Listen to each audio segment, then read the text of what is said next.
শবে কদরের রাতে এমন কিছু জিকির রয়েছে যেগুলো বেশি বেশি পড়লে আল্লাহ তাআলা গুনাহ মাফ করে দেন এবং অগণিত সওয়াব দান করেন। প্রিয় ভাই ও বোনেরা, শবে কদর এমন একটি রাত যার মর্যাদা হাজার মাসের চেয়েও উত্তম। এই রাতে ইবাদত করলে ৮৩ বছরের বেশি সময়ের ইবাদতের সওয়াব পাওয়া যায়।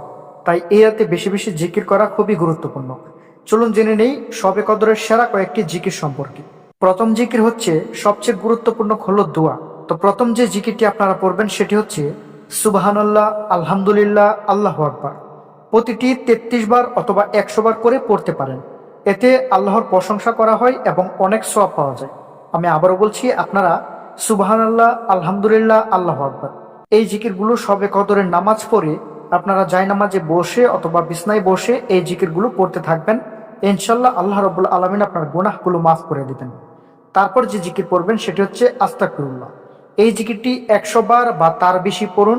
এটি পড়লে আল্লাহ তাআলা বান্দার গুনাহ মাফ করে এবং রহমত নাজিল করেন। চতুর্থ নাম্বার যে জিকিরটি সেটি হচ্ছে লা ইলাহা ইল্লাল্লাহ।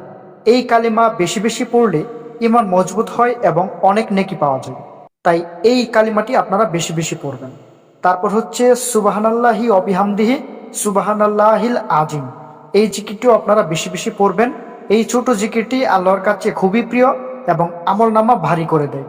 তাই প্রিয় দর্শক, শবে কদরের রাতে বেশি বেশি জিকির করুন। এই রাত হচ্ছে গুনাহ মাফের রাত, ভাগ্য রজনী।